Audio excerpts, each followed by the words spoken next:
오늘의 성경 말씀은 요한복음 3장 3절에서 5절까지의 말씀입니다. 우리 다 함께 오늘의 성경 말씀을 읽겠습니다. 예수께서 대답하여 이르시되 진실로 진실로 네게 이르노니 사람이 거듭나지 아니하면 하나님의 나라를 볼 수 없느니라. 니고데모가 이르되 사람이 늙으면 어떻게 날 수 있사옵나이까? 두 번째 모태에 들어갔다가 날 수 있사옵나이까? 예수께서 대답하시되 진실로 진실로 네게 이르노니 사람이 물과 성령으로 나지 아니하면 하나님의 나라에 들어갈 수 없느니라. 아멘. 오늘은 이 성경 말씀을 가지고 거듭 태어남과 영적 부흥의 비밀이라는 제목으로 하나님의 은혜를 함께 나누도록 하겠습니다. 5월 달에 이제 또 성령 강림절이 임박하고 있습니다. 성령 강림절을 우리가 준비하기 위해서는 다시 우리의 마음을 또 성령에 합치되는 그러한 삶으로 하루하루를 살아가야 될 줄로 믿습니다. 우선 이 성령의 은혜로 우리가 거듭나는 것에 대해서 알기 전에 우선 사람이란 대체 어떻게 구성이 되어 있고 우리의 본질은 무엇인가, 이것을 좀 한번 살펴보도록 하겠습니다. 사람은 영과 혼과 육으로 이루어졌습니다. 우리가 이것을 이제 철학적으로 이제 삼분법이라고 하는데, 어떤 분들은 이제 영혼을 그냥 하나로 합쳐서 마음으로 보고 그 다음에 이제 육신으로 보는 이분설도 있어요. 그러나 우리 크리스찬들은 영과 혼과 육으로 삼분해서 보고 있습니다. 영이란 원래 하나님이 주신 우리 인간 본체입니다. 본체. 그러니까 본체라는 것은 썩어 없어지지 아니하는 본 바탕이란 뜻입니다. 히브리어는 이것을 우리가 루아라고 얘기합니다. 그 다음에 이제 그리스어로는 이제 푸뉴마. 이 푸뉴마에는 뭐 이제 바람, 영, 뭐 여러 가지 호흡, 뭐 이런 뜻이 있어요. 전부 루아나 푸뉴마나 이제 호흡이라는 뜻이 강한데요. 또 영어로는 이걸 우리가 스피릿이라고 합니다.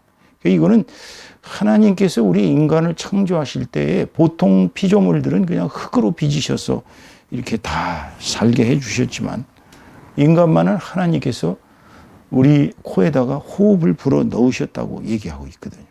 그러니까 우리 인간이 된 것은 하나님의 영이 들어와 있기 때문에 우리가 한국말로 이것을 얼이라고 합니다. 이 얼빠진 놈아. 욕할 때 그러죠. 이게 최대 욕이 얼빠진 놈아 그러면 이제 완전히 우리가 육신만 남는 거예요. 여러분 중국 영화 보면 강시 있잖아요. 강시는 얼이 없어요. 그냥 이 육신을 살려가지고 그렇게 해서 이제 그거를 마치 로버트처럼 괴뢰죠, 괴뢰. 그렇게 이용하는 걸 우리가 강시라고 하거든요. 그런데 이 영이라는 것은 사실은 우리 인간을 인간답게 만들고 우리가 살아가는 데 있어서 가장 핵심적인 것이 영이에요. 한마디로 인간의 핵심, 그렇게 보시면 되겠어요. 에센스. 그러니까 이 영이 없는 사람은 신앙도 없습니다. 그러니까 신앙을 가졌다는 것은 벌써 이 사람이 영이 하나님께로 속했다는 것이거든요. 원래는 우리의 인간들은 하나님과 영적으로 하나였습니다. 그러나 이제 아담이 하와와 함께 선악과를 따먹음으로 말미암아 원죄를 저질렀고 또 그것으로 인해 인류는 그 뒤로 하나님과 화해할 수 없는 죄와 사망이라는 담벼락에서 벗어날 수가 없이 그렇게 살았던 것이죠.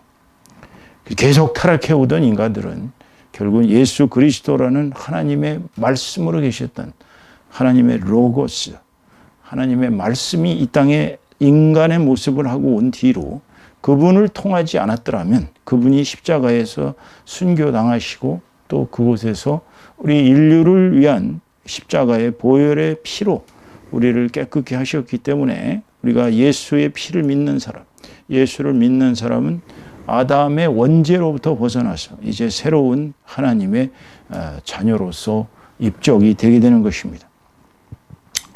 예화를 하나 들어보겠습니다. 영의 소중함을.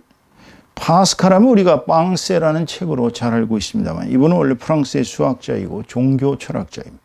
이분은 1623년에 태어나서 1662년에 즉 39년밖에 못 사셨어요. 그런데 이분이 남긴 그 팡세에 보면은 아주 유명한 얘기가 있습니다. 모든 사람에게는 오직 하나님만이 채울 수 있는 하나님이 만드신 공간이 있다. 이게 바로 영입니다, 여러분. 영이 있기 때문에 인간은 하나님과 교통하지 않으면, 하나님에게 다가서지 않으면 괴롭고 힘들고 외롭고 이 세상에 의지가지가 없는 것이, 영원히 우리가 영원히 텅 비었다, 영원히 공허하다 이렇게 얘기하는 것은 다 하나님을 찾지 못하기 때문인 것입니다. 그 다음에 이제 혼이라는 건 뭐냐면요, 영과 별도로 혼이라는 것은 우리가 지식할 때 정념, 정욕 할 때 그게 인간의 정을 말합니다. 의지를 말합니다. 그러니까 지정의의 주체가 혼이에요. 또 이성이 바로 혼에서 나옵니다.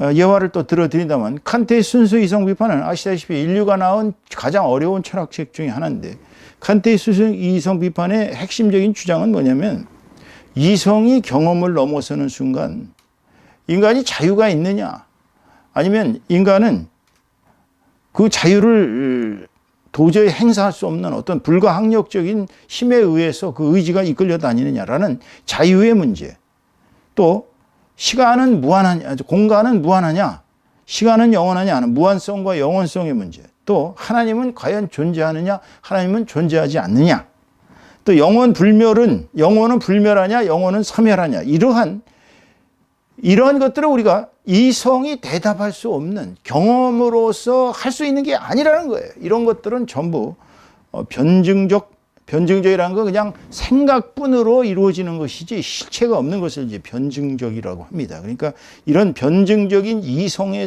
세계로 넘어간다고 이야기하고 있습니다. 그러니까 이 사람은 하나님의 존재에 대해서 증명할 수 없다는 것이에요.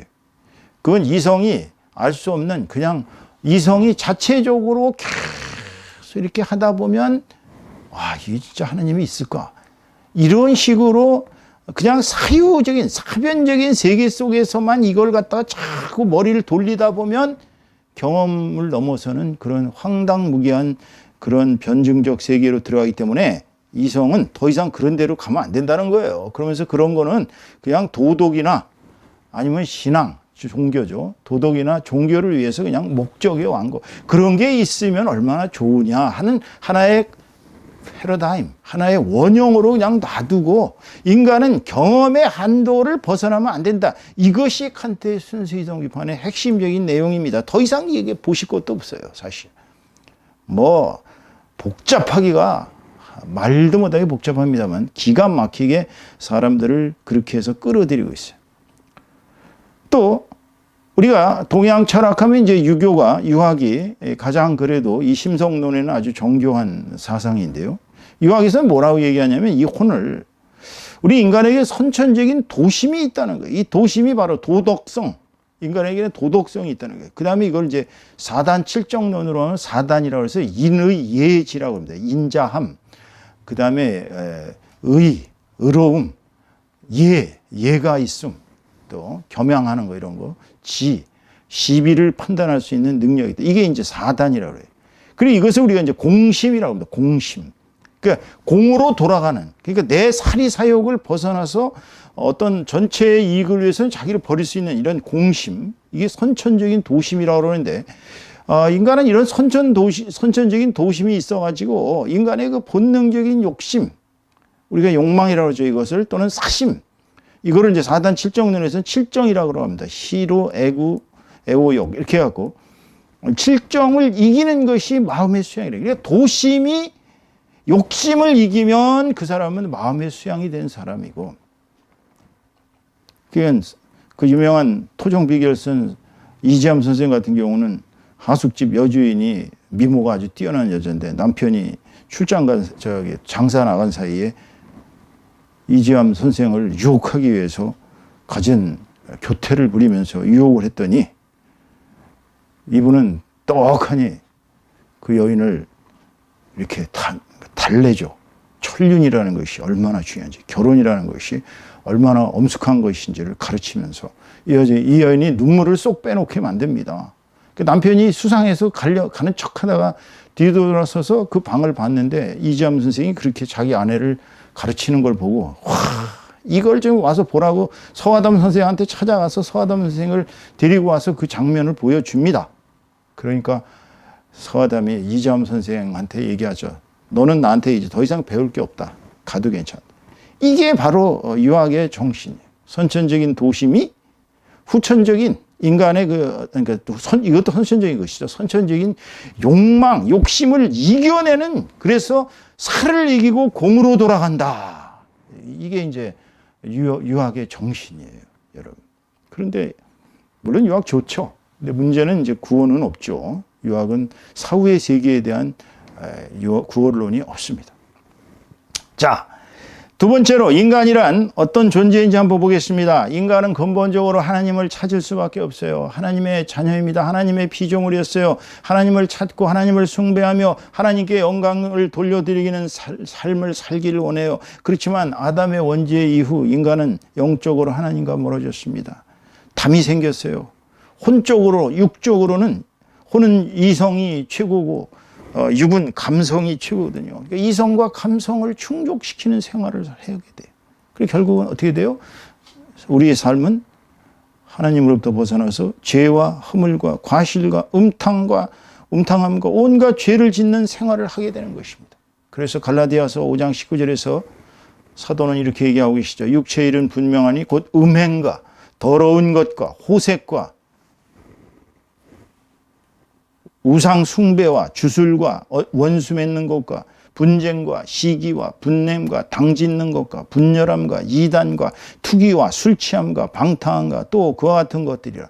전에 너희에게 경계한 것 같이 경계하노니 이런 일을 하는 자들은 하나님의 나라를 유업으로 받지 못할 것이요 라고 말씀했습니다. 갈라디아서 5장 19절에서 21절까지의 말씀입니다. 그렇기 때문에 인간은 평생 지은 죄로 인해서 사망할 수밖에 없어요. 그 죽은 후에는 예수 그리스도의 심판대 앞에 서야 합니다. 천국에 갔다 오신 분들 얘기를 들으면은 심판대 앞에 섰을 때 인간들은 참 두근두근거리죠. 왜냐하면 천국이냐 지옥이냐 결정을 해야 되니까요. 만약에 천국을 들어가지 못하는 사람은 영원한 지옥불의 고통 속에서 살아야 할 운명이거든요. 누가복음 16장 19절에서 31절까지 말씀 보면 부자와 거지 나사로의 얘기가 있습니다. 부자는 매일같이 그 재산을 가지고 연락을 즐기면서 호합한 잔치를 베풀고, 거지 나사로는 그 참 상에서 떨어지는 개도 안 먹는 부스레기를 주워 먹으면서 그렇게 살았습니다. 그러나 죽어서 부자는 지옥에 갔고 지옥에서 그 형벌 가운데 고통을 당합니다. 얼마나 목이 말라면 물 한 방울만, 아버지 아브라함이여 저에게 제 혀에 물 한 방울만 좀 이렇게 떨어뜨려 주십시오. 아주 목말라 죽겠습니다. 아브라함은 안 된다 그러죠. 나사로에게 좀 어떻게 시켜서라도. 나사로는 거지로 살고 비참하게 살았지만 하나님을 믿었기 때문에 천국에 갔어요. 그는 그곳에서 정말 행복하게 살았습니다. 부자는 너무나 비참하게 살았어요. 그래서 아브라함에게 사정하죠. 제 후손들에게 경고하기 위해서 제 가족들에게 좀 사람을 보내주십시오. 지옥이 있으니까 다시는 지옥에 오지 않고 너희들은 이런 나와 같은 고통을 겪지 말아라. 물론 부자니까 당연히 인간의 어떤 참 자식들에 대한 사랑은 있었겠죠. 하지만 아브라함이 얘기합니다. 이미 모세가 갔다. 모세의 가르침도 쫓지 않는 자들이 어찌 죽은 자를 살려보낸다 그래갖고 말을 듣겠느냐. 지금도 수많은 사람들이 죽었다 살아나서 우리에게 천국과 지옥을 간증하지만 믿지 않는 사람들이 대부분이에요. 그것이 우리 인간입니다. 지금 얘기한 이 세 가지, 크게 나눠서 세 가지가 바로 인간입니다.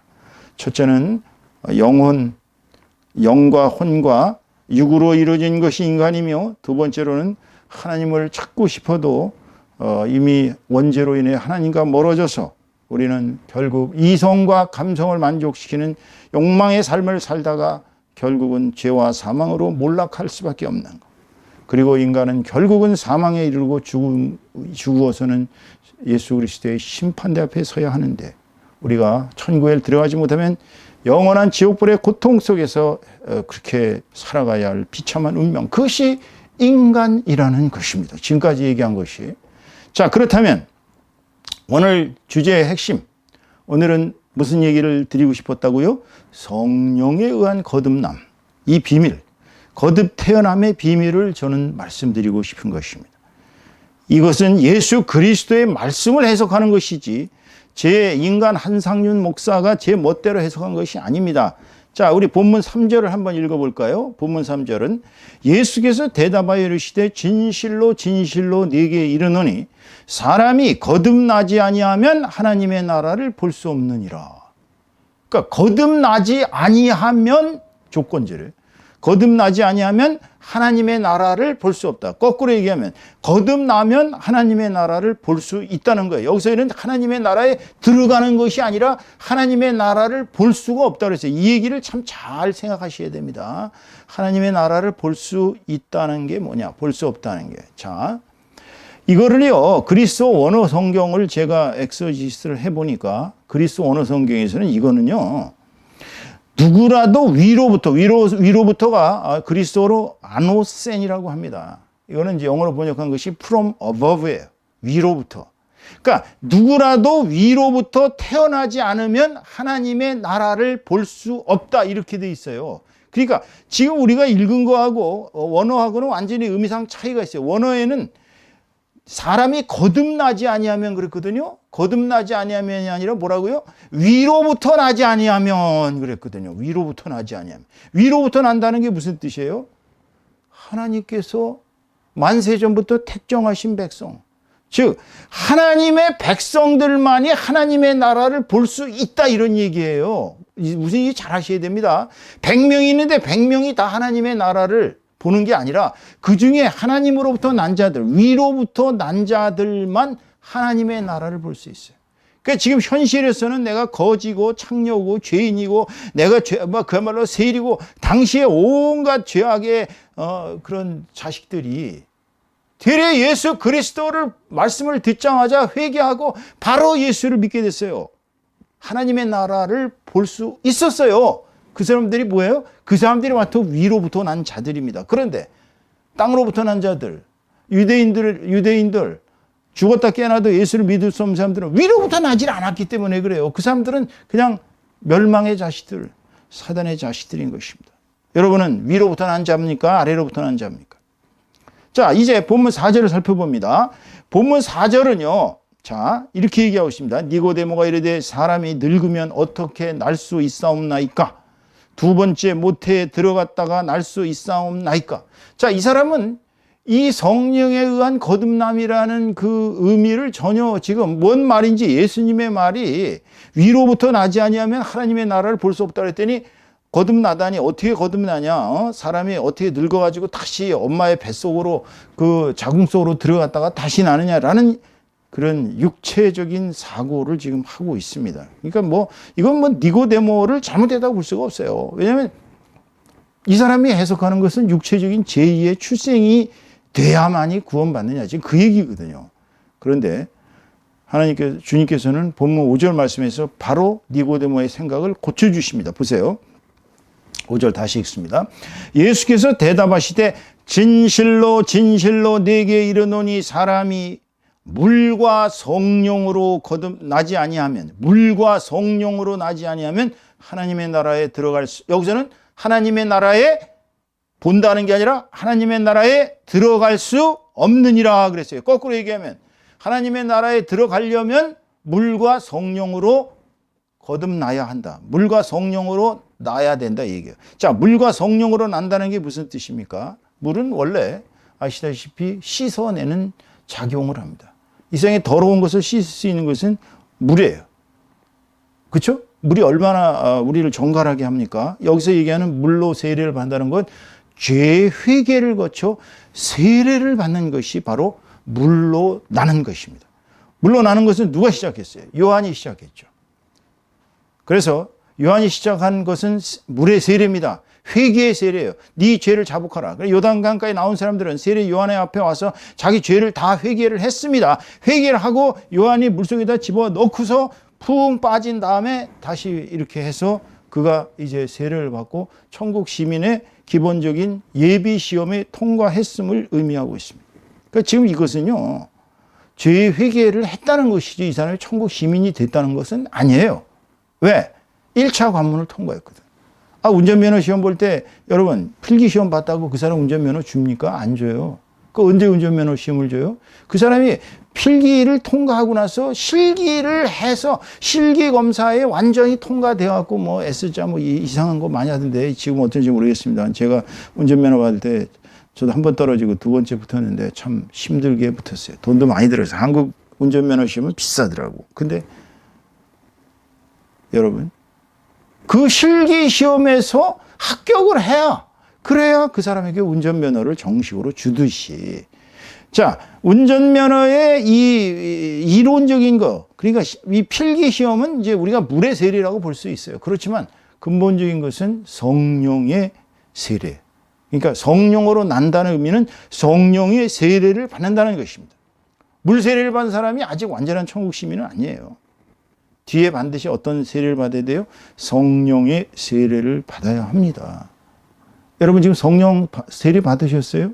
어떤 분들 나는 물로 세례는 분명히 몇십 년 전에 받았는데 지금 성령 세례는 안 받은 것 같아 라고 생각한다면 여러분은 하루빨리 주님께 성령 달라고 울부짖어야 합니다.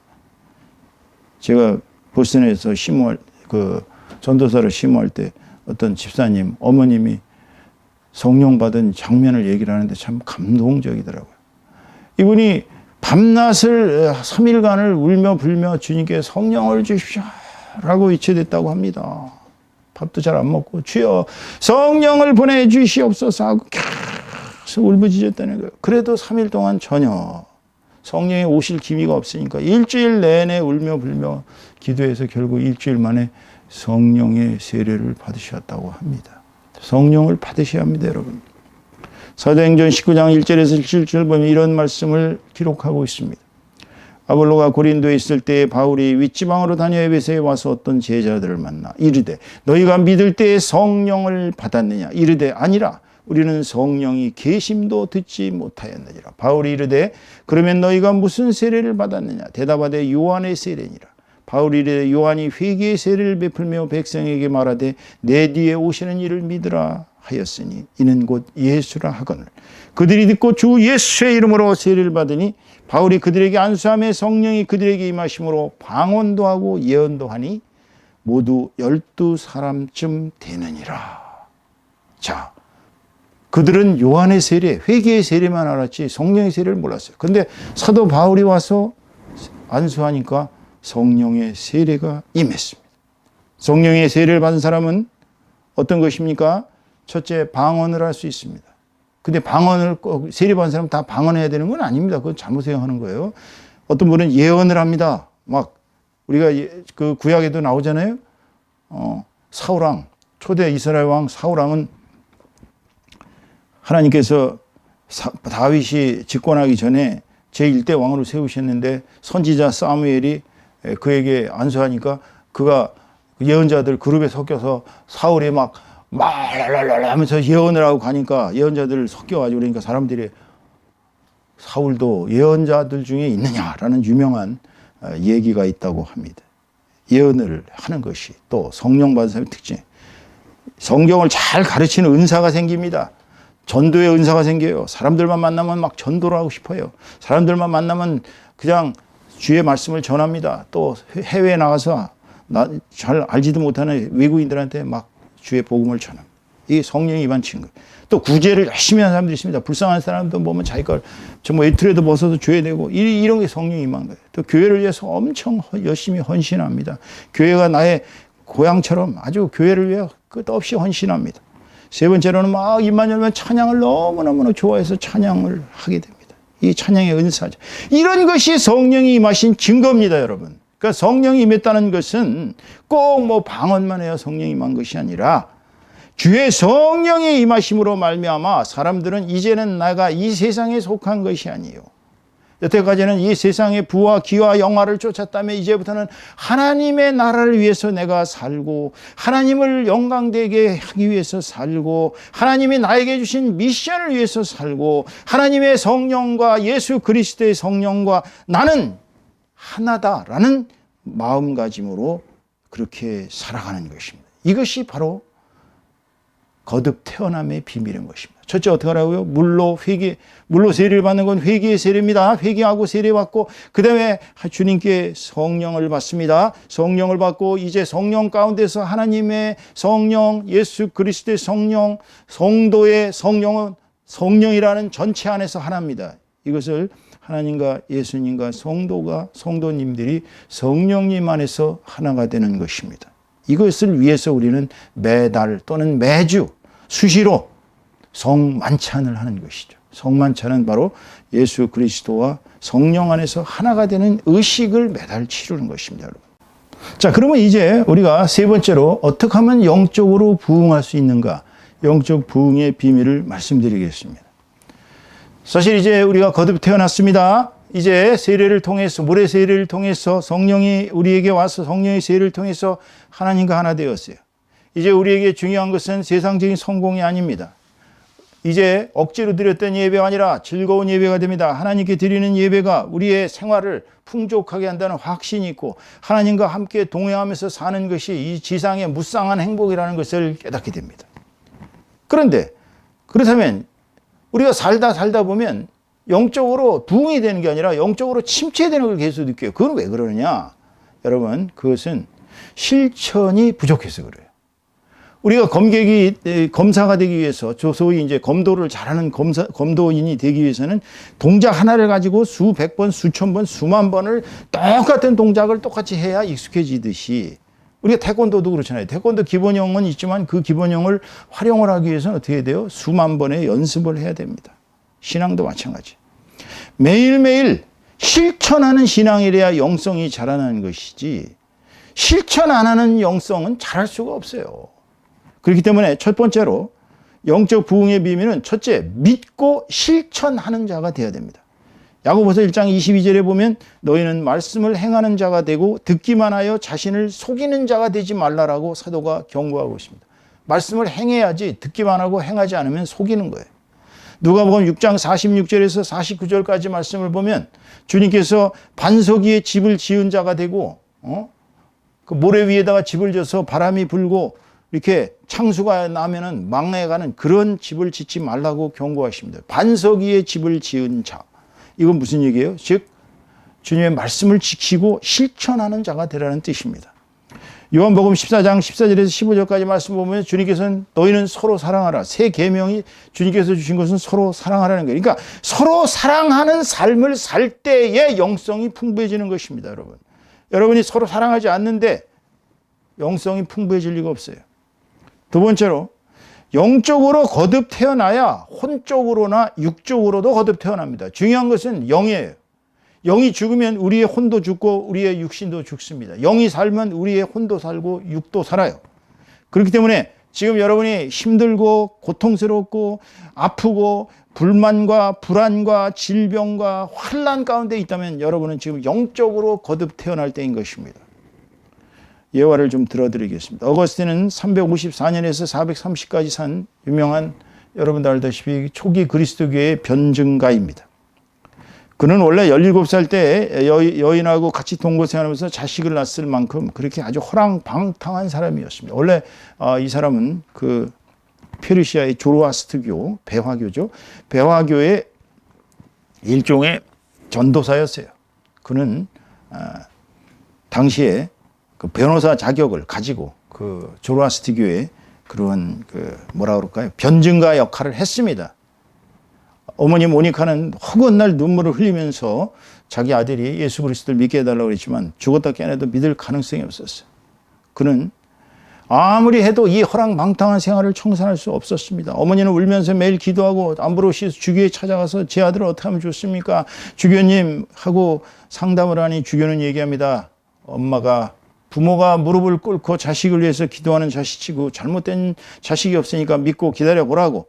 그러던 어느 날 어거스틴은 정원에서 있는데 갑자기 귀에서 로마서 13장 14절 로마서 13장 14절 이 얘기가 계속 어디서 천사들의 이 음성이 들리는 거예요. 그래서 들어와가지고 성경을 딱 펼쳐보니까 허랑방탕한 생활하지 말고 술 취한 생활하지 말고 쭉 나옵니다.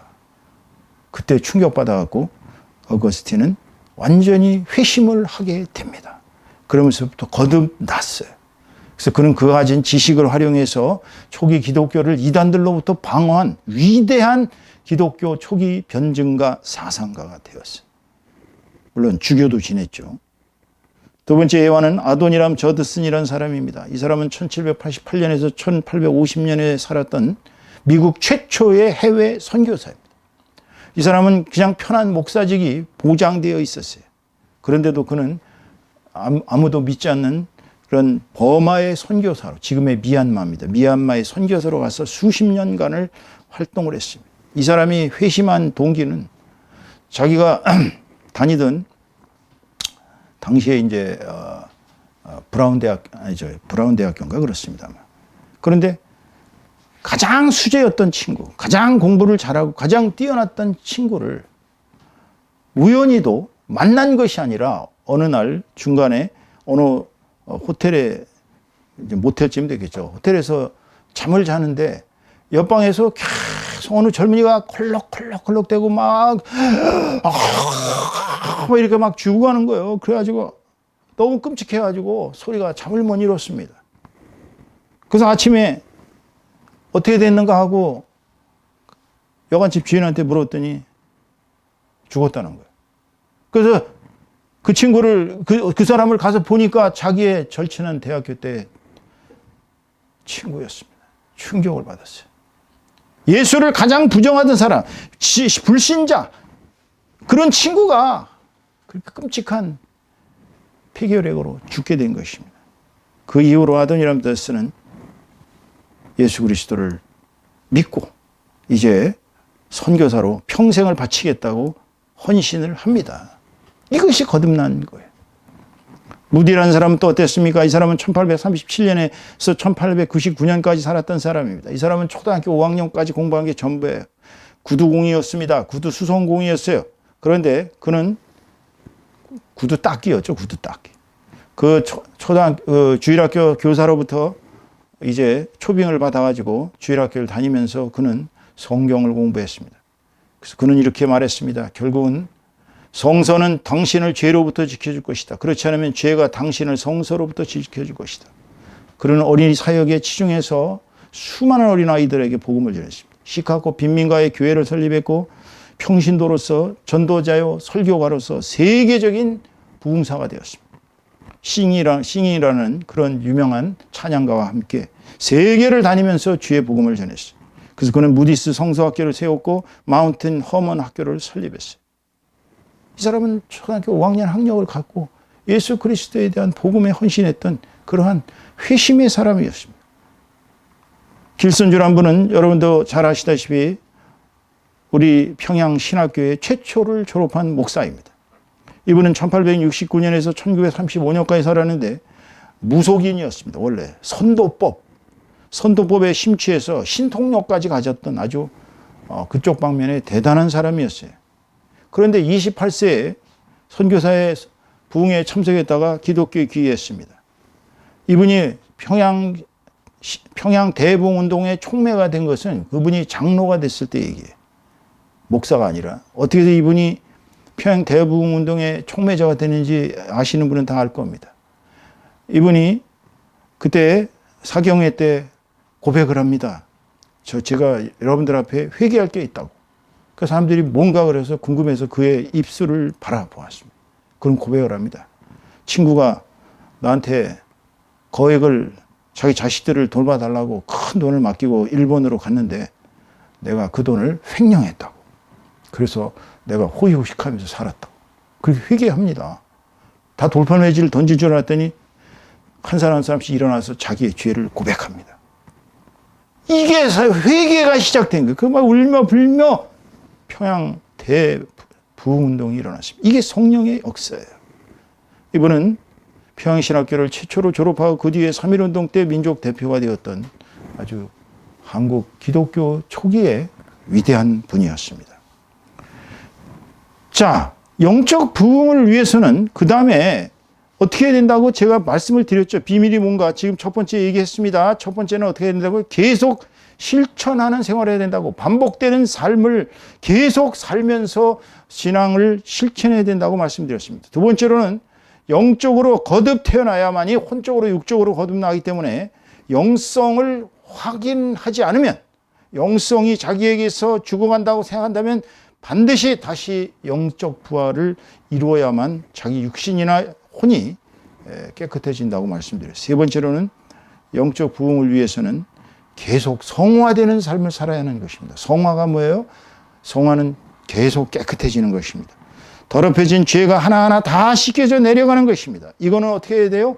주님의 십자가 앞에서 매일매일 회개하는 생활을 할 수밖에 없어요. 그리고 매일 말씀을 통해서 자기 자신을 깨끗하게 해야 됩니다. 이런 성화되는 삶을 살아야 영적 부흥이 일어나는 것입니다. 이것은 기도도 중요합니다. 뭐 하루에 대여섯 시간씩 기도한다고 되는 것이 아니고 기도를 통해서 진심으로 주님께 다가가야 됩니다. 두 번째로는 말씀을 매일매일 읽고 묵상하고 말씀을 통해서 변화되는 삶을 살아야 돼요. 그리고 남을 위한 헌신과 남을 사랑하는 생활을 계속해야 되는 것입니다. 오늘 설교의 결론을 맺습니다. 거듭남과 영적 부흥의 비밀은 무엇인가? 첫 번째, 예수님을 굳세게 믿으셔야 됩니다. 흔들리지 않는 믿음이 중요합니다. 믿음을 가져야만이 죄와 사망에서 벗어날 수 있습니다. 왜냐하면 예수님은 생명의 떡입니다. 요한복음 6장 35절의 말씀이죠. 영생의 살과 피예요. 예수님은 영생하시는 우리에게 영생할 수 있게 살과 피를 주셨어요. 그게 6장 53절에서 57절까지 말씀이고, 예수님은 생명수입니다. 그 속에서 예수님의 물을 마시면, 생명수를 마시면 영원히 목마르지 아니한 샘물이 우리 속에서 솟아오릅니다. 그것이 요한복음 4장 14절의 말씀. 그 다음에는 예수님은 부활이자 생명이신 것입니다. 요한복음 11장 25절에서 26절까지 말씀. 예수님이 부활했기 때문에 우리도 부활합니다. 예수님은 영원한 생명이기 때문에 죽음이 없습니다. 우리는 영원히 부활하고 영원히 생명을 갖는 존재들이 되는 것입니다. 예수님은 길이요, 우리가 살아갈 길입니다. 예수님은 진리예요. 이 세상의 모든 진리의 핵심은, 결론은 예수입니다. 그렇기 때문에 예수님은 길이요, 진리요, 생명이기 때문에 요한복음 14장 6절 말씀, 나는 길이요, 진리요, 생명이니 나로 말미암지 않고는 아버지께로 올 자가 없느니라. 즉 예수 그리스도라는 길과 진리와 생명을 믿어야만 천국에 들어갈 수 있는 자격이 성립되는 것입니다. 두 번째로, 물과 성령으로 세례를 받은 후 성령 안에서 성삼위 하나님과 연합하고 동행하는 삶을 살아야 합니다. 우리가 살아가는 것이 바로 하나님과 동행하는 삶, 하나님의 영광을 위한 삶을 살아야 하는 것입니다. 세 번째로, 예수님의 말씀을 따라야 돼요. 그분이 하라는 대로 계명을 지켜야 돼요. 그 계명이 뭐예요? 서로 사랑하라. 이웃을 사랑하지 아니하고, 가족을 사랑하지 아니하고, 성도를 사랑하지 아니하고 예수님 말씀을 어기는 것입니다. 그래서 성삼위 하나님을 내 몸과 마음과 뜻과 정성을 다해 사랑하고 내 이웃을 온 몸과 마음과 뜻을 다해 사랑하는 결단과 헌신의 생활을 해야 하는 것입니다. 마지막으로, 물과 성령으로 거듭난 자들은 삶의 어떤 역경과 환난 가운데서도 신앙을 굳게 간직하고 오직 부단한 영성 생활의 실천 또 실천을 통해서 주님의 십자가를 지고 평생을 성화되는 삶을 살아야 하는 것입니다. 이것이 오늘 여러분에게 드리는 거듭 태어남과 영적 부흥의 비밀인 것입니다. 너무 구태의연하다고 생각하지 마시고 가장 평범한 속에 진리가 있다는 걸 깨달으시고, 저 여러분 매일매일 영적으로 거듭 태어나고 하나님 앞에 스스로를 겸허하게 내려놓고 하나님의 영광을 드러내는 삶을 사시기를 우리 주 예수 그리스도의 이름으로 축원합니다. 축원합니다.